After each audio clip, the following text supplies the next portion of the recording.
Shavua Tov. Je vais faire un tout petit cours. Je l'avais fait, je l'ai posté, je l'ai tout de suite enlevé parce que c'était trop compliqué. Donc je vais simplifier ce que je voulais en fait envoyer comme message et vous allez voir, c'est magnifique. En tout cas, vous me le direz. Je voulais faire un rapport euh, qui est certain, c'est pas moi qui le fais. Le rapport, il est extraordinaire entre évidemment la création, les mécanismes de la création qu'on appelle la physique, entre autres, et évidemment la Torah qui n'est pas de la religion, comme certains le croient, même s'il y a un aspect sacerdotal dans la Torah, mais la Torah c'est tout simplement, on va dire, le code, entre autres, le code, l'équation, si on peut dire, spirituelle et mathématique de la création, et évidemment aussi les codes moraux, les codes de comportement que doit avoir le monde et le peuple juif, en particulier avec sa Torah et ses mitzvot. Une partie de la Torah et des mitzvot est aussi consacrée évidemment au peuple du monde.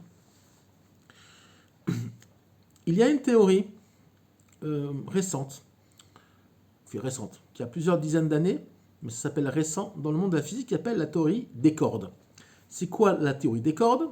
C'est pas la théorie de la guitare électrique, c'est une théorie qui cherche à unifier deux autres théories qui s'appellent la théorie de la relativité générale et de la mécanique quantique, et je vais expliquer ce que c'est, qui vont tout simplement, qu'on a cru jusqu'à présent, dissociables, qui ne pouvaient pas aller ensemble. De quoi on parle? C'est très simple, ne paniquez pas, c'est très très simple. Si moi je le comprends, tout le monde peut le comprendre. La mécanique quantique, c'est tout simplement les théories mathématiques et physiques qui permettent de comprendre le micro, le monde de l'atome, aussi simple que ça. Et la relativité générale, c'est le monde du macro, donc le monde du très grand, l'astrophysique et même la théorie de la gravitation, la théorie des gros objets, si on peut dire comme ça, dans le monde qui nous entoure. Chaque théorie a ses équations mathématiques en physique, et jusqu'à il y a quelques dizaines d'années, on pensait que on ne pouvait pas associer ces deux théories-là, qu'elles étaient toutes les deux séparées. La théorie du macro et les théories du macro et les théories du micro.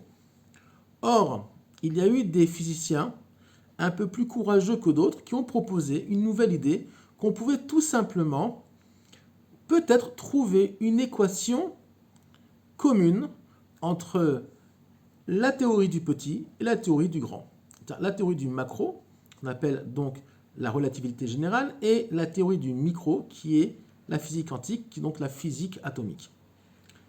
Au début, ça a été rejeté, puis ils ont commencé à chercher, et quelques physiciens donc courageux ont commencé à mettre en place une idée qui est que on ne vit pas que dans 3 dimensions plus une, donc ce qu'on appelle l'espace qui a 3 dimensions, plus une autre qui s'appelle le temps, mais qu'il pourrait y avoir plus que 3 dimensions plus une qu'on appelle le temps. Donc des dimensions qui sont où le temps est différent, voire annulé. Ils ont commencé à chercher, ils ont commencé à mettre par écrit qu'il pouvait y avoir peut-être 90 dimensions, puis ils ont essayé donc de faire des recherches mathématiques, et ça ne marchait pas, jusqu'à ce qu'ils arrivent à trouver, par leurs recherches, que finalement, les équations mathématiques en physique marchaient, que finalement c'est une théorie qui commence à marcher à partir de quand? À partir du chiffre 10, à savoir 10 dimensions différentes. Les maîtres d'Israël savent depuis très longtemps que le monde fonctionne suivant 10 structures, qu'on appelle le monde des sphirotes, qui sont, je vous le dis rapidement, même si ça ne parle pas à tout le monde, Keter, Chochma, Bina, Chesed, Gvura, Netzach Od, Tiferet, Yesod et Malchut. En gros, elles sont structurées en 3 plus 1 plus 6, okay, à savoir 3 plus 1 comme par hasard, on vient d'en parler, 3 plus 1, qui sont Keter, Chochma et Bina et la Malchut. La Malchut étant une des structures qui n'est que dans le monde du réceptacle, à savoir le monde dans lequel nous on vit, d'accord? Et les autres qui sont des structures qui influencent le monde, qui sont comme des lumières, comme des énergies, qui sont Keter, Chochma, Bina, Keter, Chochma, Bina, Chesed, Gvura, Netzach, Od, Tiferet et Yesod, qui sont donc donnantes. Donc qui ne sont pas réceptacles, mais qui sont des lumières ou des énergies donc, qui sont donc donnantes. Le réceptacle, c'est Malchut, qui représente le côté féminin du monde, donc le monde du réceptacle. Les physiciens actuels ont compris qu'il y avait donc 3 plus 1, donc le temps, qui est 1, plus l'aspect tridimensionnel de l'espace, et 6.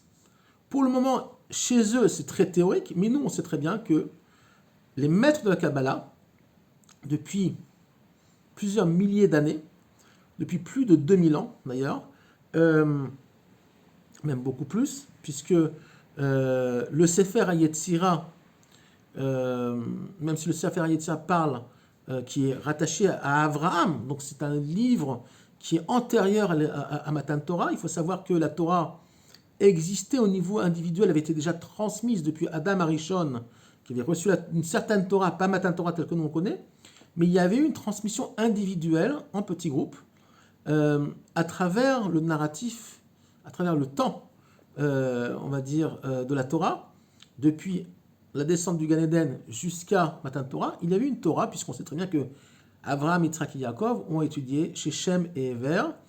Donc c'était, on va dire, les premières yeshivot de l'histoire, où il y avait une tradition. Okay,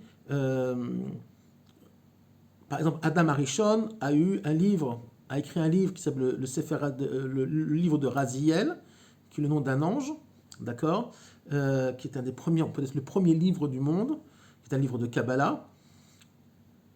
Il y a le Sefer Yetzira qui est rattaché à Avraham Avinu, d'accord, qui est le livre de comment le monde, par les lettres, comment le monde a été créé par les lettres. Il faut comprendre ce que c'est une lettre. Une lettre, c'est pas une lettre, okay, uniquement. Une lettre est un réceptacle d'énergie, est aussi un réceptacle d'énergie qui est aussi pas que réceptacle, mais qui influence, puisque par les mots, par les lettres, on crée aussi des mots. Donc si on crée une énergie, on crée une structure, on crée un monde. Par la parole, on crée des mondes. D'accord ? Quand on fait une conférence ou un Dvar Torah, peu importe ce qu'on raconte, on crée une histoire, on crée une information, donc on crée le monde. Comme Hachem a créé le monde par la parole, okay, puisque la différence entre la parole d'Hachem et nos paroles, c'est que Hachem, quand il parle, évidemment c'est un anthropomorphisme, il n'a pas besoin de passer par le monde de la matière, à savoir le monde de la Asiya, le monde du fer, F-A-I-R-E, sa parole est créatrice. Nous, notre parole est créatrice au niveau de l'énergie, mais pour pouvoir fabriquer quelque chose, il faut passer par le monde de la création, à savoir par le monde, okay, de nos 10 doigts, okay, comme par hasard, et par le monde de ce qu'on appelle le monde de la Asiya, le monde dans lequel on vit, qui est rattaché au monde de la Malchut, à savoir le monde du réceptacle, qui est aussi rattaché à la lettre He, dans le Shem Havaya, puisque la barre transversale, horizontale, c'est Marshava, la pensée.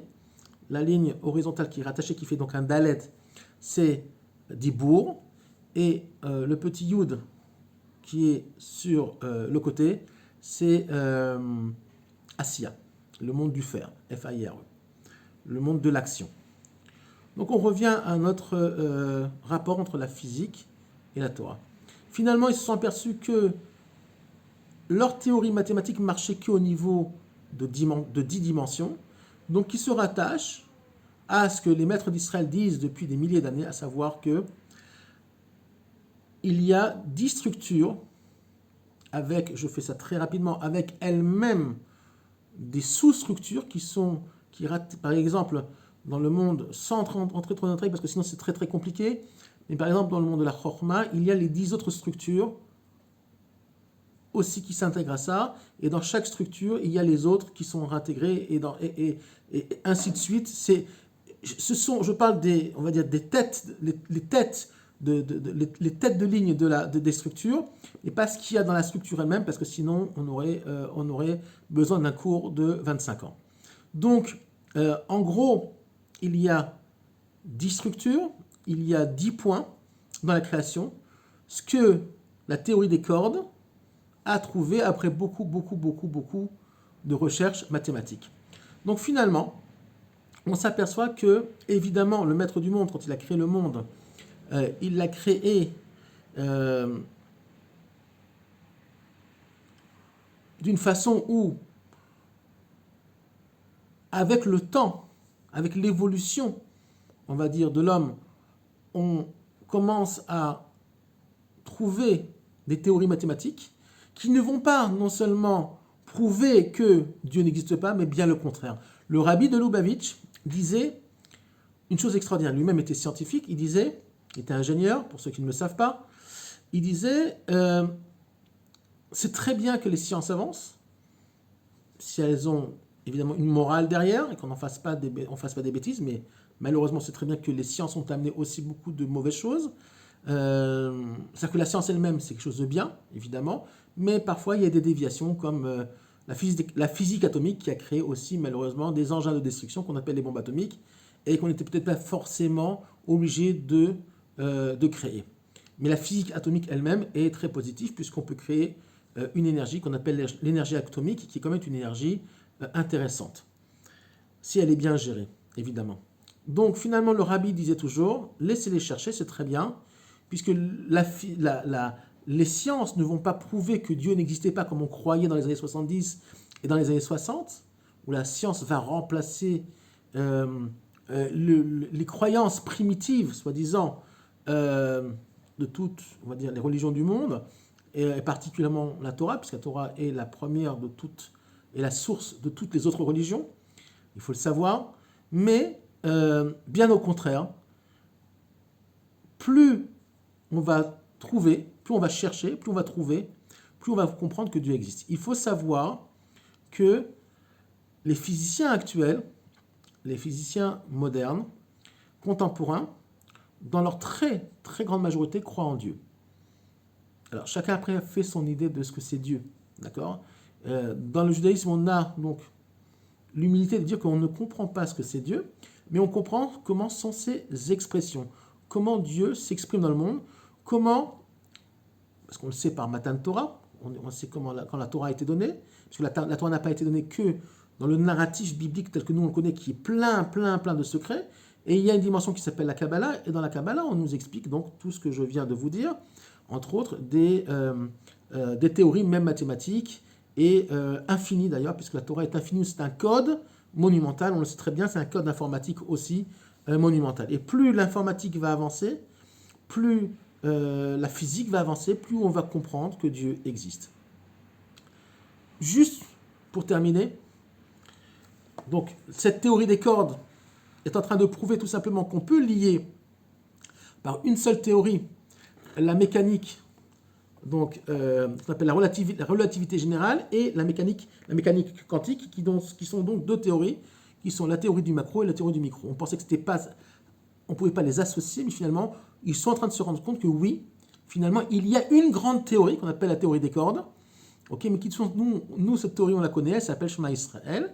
Shema Israël, Hachem Elokeinu Hachem Echad, que finalement, derrière le monde, se cache le 1, d'accord, qui est le Aleph. D'ailleurs, la Torah n'a pas commencé par le Aleph, la Torah a commencé par la lettre Bet, qui est le monde de la multiplicité. D'accord, ce Echad-là, ils ne vont pas le trouver.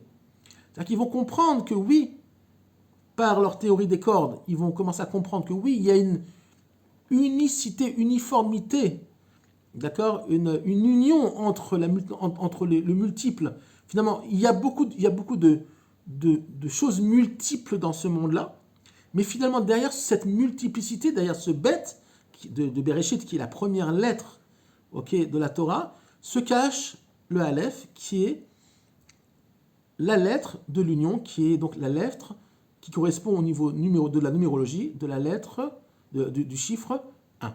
Shema Israël, Hachem Elokeinu Hachem Echad, Dieu est un. C'est quoi Dieu est un ? c'est que finalement, derrière la multiplicité du monde se cache une chose unique, à savoir le créateur de l'univers, et que finalement, toutes les théories, euh, je pense qu'on ira même beaucoup plus loin, mais ça, je pense que ce sera le Mashiach qui nous dévoilera ces secrets-là. C'est une Torah qui doit être très très grande, que finalement, derrière toutes les théories, pas qu'en physique, mais toutes les théories, même les théories, par exemple, en géologie, toutes les théories qui correspondent au monde de la mer, au monde de l'eau. Euh, Finalement, derrière tout ça se trouve une théorie qui sera peut-être pas la théorie des cordes, qui sera encore plus grande et plus unificatrice pour toutes les théories physiques et mathématiques du monde. Et finalement, cette théorie-là, nous on la connaît, elle s'appelle Hashem Echad, à savoir que derrière tout ça, il y a une grande force, un grand intellect, une grande conscience. Ah, évidemment, tout ça, c'est pas Dieu. Je le décris, il est interdit dans le judaïsme de définir l'éternel, puisque nos mots, dans le mot définir, il y a le mot fini. Donc, on ne peut pas décrire ce qui est infini, d'accord? Donc,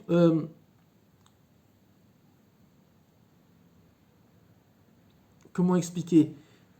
Par des anthropomorphismes, par un langage qui est humain, on peut toucher, on peut effleurer éventuellement ce que pourrait être plus ou moins l'éternel, mais même ça, c'est pas ça. C'est-à-dire qu'on peut juste l'effleurer, mais comprendre ce qu'il est exactement, on ne sait pas et on ne saura d'ailleurs jamais. Par contre, on est en train de comprendre, mais nous on le sait déjà en tant qu'étudiant en Torah, que finalement, le monde est un, et que derrière la création, il y a une force qui unit toutes les autres dans le monde du multiple dans lequel nous vivons. J'espère que j'étais assez clair, parce que ça n'a pas été évident pour moi d'expliquer ça. Voilà. Juste je vous jette un dernier comme ça, une dernière sucrerie, un dernier bonbon par rapport à la Torah. Si vous prenez le premier pasouk de la Torah, le premier pasouk, première phrase de la Torah, Bereshit bara Elokim et Hashamim et Haaretz. Si vous prenez les premières lettres de chaque mot, qu'on appelle en hébreu les rachetevot, qui sont une fois aussi des codes de comprendre des choses pas forcément dévoilées à l'œil, ok, dans le monde de la Torah, dans le monde de la Kabbalah. Donc, ce qu'on prend les premières lettres de ce pasouk-là, donc Bereshit bara Elokim et Hashamim et Haaretz, au niveau numérologique, on obtient 22. Le bet, c'est 2, etc. Bereshit bara, on a 4, etc. Vous verrez, on obtient 22. Combien de mots il y a dans ce premier pasouk? Il y en a 7. 22 divisé par 7, c'est paille. 3, 14. On a tous, je pense en tout cas, j'espère pour vous, on a tous été à l'école. D'accord? Et on sait que paille est une des équations mathématiques qui nous permet de comprendre le cercle, au niveau mathématique, au niveau physique. Donc le cercle fait partie, on va dire, sans rentrer trop dans les détails, même au niveau kabbalistique, fait partie des structures basiques de la création de l'univers. Toutes les planètes sont rondes, d'accord? Même s'il y en a qui croient que la Terre est plate, on les laisse croire. Ce qu'on appelle les platistes aujourd'hui, des gens qui se perdent avec des super vidéos, etc. C'est assez hallucinant. Comment un homme peut se perdre. Ils font des vidéos extraordinaires pour vous expliquer que la Terre est plate, alors que nous on sait très bien, dans le Zohar c'est marqué, le Hari il en parle, on sait très bien que la Terre évidemment est une sphère, bien avant que Christophe Colomb l'ait compris, et que les physiciens, on va dire, plus récents par des combinaisons mathématiques ont prouvé évidemment que la Terre était ronde et que toutes les planètes sont rondes. Mais nous, on le sait déjà par le premier pasouk de la Torah, que paï est la première équation mathématique qui va apparaître dans la Torah. Peut-être qu'il y en a d'autres, mais je ne les connais pas. Puisqu'on obtient donc 22 divisé par 7, ça fait paï. Évidemment, la tête d'un être humain, elle est ronde aussi, donc fait partie de cette équation mathématique du paï. Nos yeux, nos narines, nos oreilles, les trous de nos oreilles et notre bouche sont symbolisés évidemment par le cercle. Donc tout ce qui nous permet d'être en contact avec le monde qui nous entoure passe par la sphère. Voilà. Donc c'était un dernier petit cadeau que je vous fais par rapport à la création et les secrets qui nous ont été révélés par les maîtres de la Kabbalah. Donc vous voyez que finalement, il n'y a pas de contradiction entre les sciences et la Torah.